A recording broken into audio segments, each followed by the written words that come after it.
Assalamualaikum warahmatullahi wabarakatuh. Halo teman-teman semua, ketemu lagi di Belajar bareng Bunda Caca. Oh iya teman-teman, jangan lupa di like dan juga subscribe dan nyalakan lonceng notifikasinya agar teman-teman tidak ketinggalan kalau Bunda upload video pembelajaran yang baru ya. Jangan lupa. Bismillahirrahmanirrahim. Assalamualaikum warahmatullahi wabarakatuh. Hai semuanya, teman-teman kelas 5. Bagaimana kabar kalian hari ini? Semoga teman-teman semua selalu dalam keadaan sehat dan tetap semangat buat belajar TIK bareng Bunda Caca di channel Bunda Sabila Anissa. Nah, teman-teman kelas 5, hari ini kita masuk di bab 4 yang berjudul Prosedur Kerja. Jadi, teman-teman pastikan tonton videonya sampai habis biar teman-teman paham materi hari ini, oke? Nah, sebelum masuk ke materi hari ini, kita review dulu atau kita ingat kembali pada materi pelajaran sebelumnya, kita sudah belajar apa ya? Nah, sebelumnya Bunda mau say thank you dulu nih buat teman-teman yang sudah mengerjakan kegiatan pekan lalu. Nah, untuk itu kita ulas kembali ya sedikit materi pada bab 3 kemarin. Nah, ternyata di bab 3 kemarin kita sudah belajar tentang sorting. Kita ingat-ingat kembali ya pengetahuan kita yang sudah kita pelajari. Nah, sorting adalah mengurutkan data.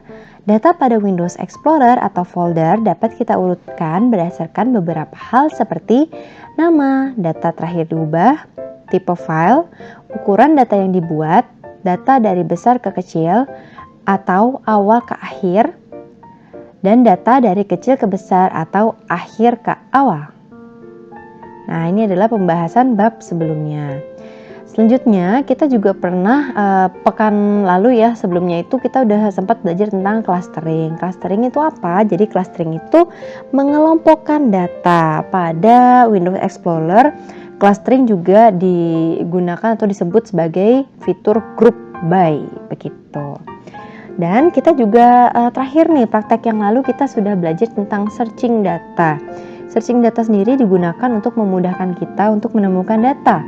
Apalagi data kita banyak dan agak sedikit berantakan begitu ya. Jadi kita memudahkan kita itu menggunakan fitur searching. Begitu teman-teman. Oke, kita lanjut ke tujuan pembelajaran hari ini. Tujuan pembelajaran hari ini adalah teman-teman mampu mengetahui langkah berpikir komputasi atau bagaimana prosedur kerja pada perangkat teknologi sederhana. Dibuka bukunya kelas 5 ya sayangnya, tolong dibuka bukunya kelas 5. Oke. Jadi kita masuk ke materi hari ini. Teman-teman silahkan dibuka bukunya halaman 48. Silahkan dibuka bukunya.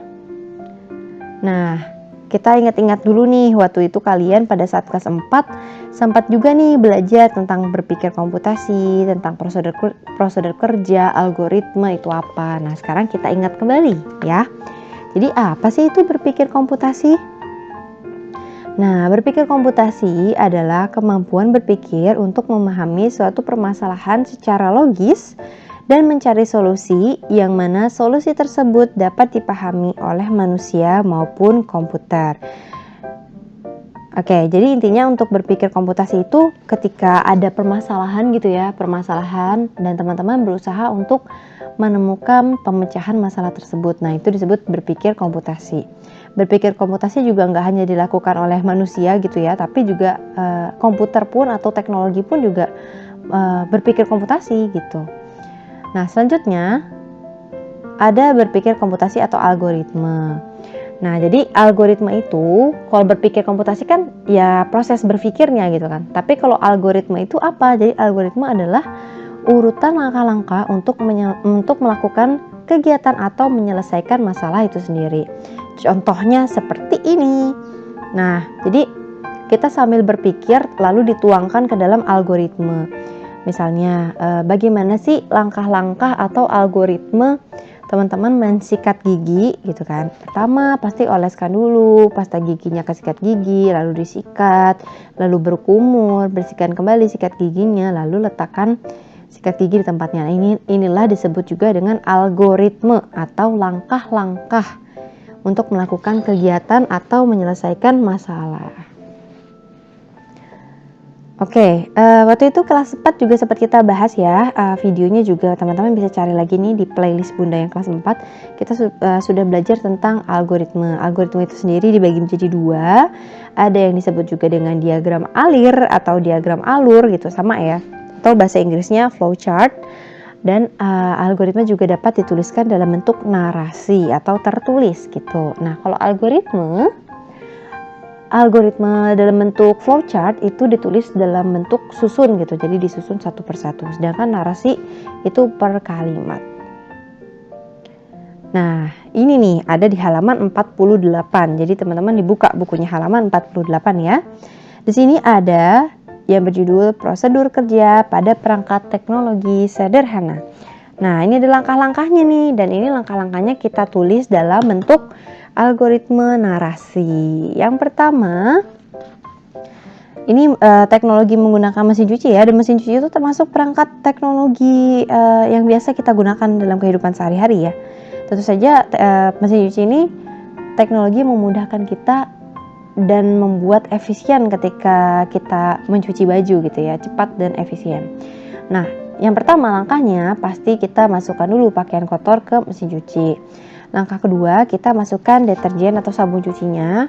Yang ketiga, kita bisa memasukkan air. 4, kita tekan tombolnya atau kita jalankan siklus mesin cuci. 5, kita bisa mengeluarkan air cucian melalui selang pembuangan, dan ini bukan kita mengeluarkan satu persatu gitu ya. Biasanya di mesin cuci itu kalau teman-teman perhatikan itu pasti otomatis gitu.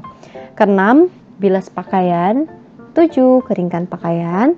8, pakaian siap dikeluarkan dari mesin cuci dan dijemur. Nah, inilah langkah-langkah atau algoritma dalam bentuk narasi ketika kalian menggunakan teknologi sederhana. Oke, apabila kita cermati pada algoritma narasi tersebut nih yang tadi sudah Bunda bacakan, jadi intinya tuh ada 3 tahapan ya. Yang pertama itu tahapan input, yang kedua ada proses, dan yang ketiga ada output. Kalian juga bisa dibaca bukunya halaman 50 ya. Nah, tahapan input itu nggak hanya mesin cuci aja nih, ini kan teknologi sederhana ya. Di komputer pun, di laptop pun seperti itu. Kita memasukkan nih teks gitu, kita ketik di Microsoft Word. Lalu diproses melalui prosesor, motherboard, segala macam lah aspek-aspek yang ada di dalam laptop atau komputer kita. Lalu dikeluarkan melalui perangkat output seperti layar monitor, seperti printer begitu. Jadi semua teknologi itu pasti ada input, proses, dan outputnya gitu. Nah, ini ada penjelasannya di halaman 50, kalian bisa baca terkait dengan teknologi mesin cuci ya. Tahap pertama ini adalah masukan atau input. Tadi berupa kalian masukkan deterjen, masukkan pakaian kotor gitu ya. Terus ada tahapan proses, yaitu proses mesin cuci ini menggiling gitu ya. Dan yang ketiga, tahap terakhir atau output adalah hasil dari apa yang teknologi mesin cuci ini lakukan, yaitu baju kalian menjadi bersih begitu kan. Nah, sama handphone pun mempunyai teknologi yang seperti itu. Misalnya kalian WhatsApp Bunda nih, atau kalian WhatsApp Bunda atau ketik di kolom komentar gitu kan, kalian melalui perangkat input dulu, keyboard gitu ya, atau voice note gitu kan, lalu diproses.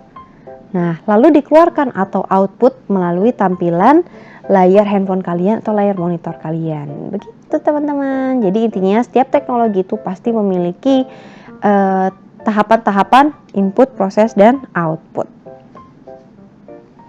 Oke, untuk kegiatan hari ini teman-teman tuliskan algoritma narasi terkait prosedur merakit komputer halaman 53. Nah, tadi sudah Bunda sampaikan juga ya kalau algoritma itu ada dalam bentuk narasi dan diagram alir, tapi kalian bisa langsung ketik aja atau tulis aja diagram dalam bentuk algoritma narasi, dan kalian bisa mengetiknya boleh di Microsoft Word atau di PowerPoint, itu boleh. Yang penting kalian ketik aja gitu ya di Microsoft Word atau di PowerPoint, silahkan.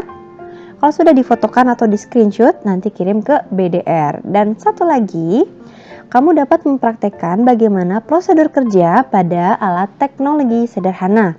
Contohnya, kamu dapat menggunakan blender, mesin cuci, penanak nasi, dan lain-lain, lalu silahkan difotokan. Oke, jadi hari ini ada 2 kegiatan kita. Yang pertama, kalian bisa menuliskan algoritma dalam bentuk narasi terkait halaman 53, yaitu kegiatan merakit komputer. Jadi kalian baca dulu nih, lalu disusun 1 harus apa, 2 harus apa, begitu ya. Lanjut lagi, kalian bisa mempraktekkan prosedur kerja. Boleh difotokan, boleh divideokan singkat saja, lalu kirim ke Google Form. Oke? Teknologi sederhana aja teman-teman. Bisa penyedot debu, bisa blender, bisa mesin cuci, penanak nasi, dan lain-lain. Oke? Terima kasih semuanya, semangat! Oke, untuk kesimpulan pembelajaran hari ini,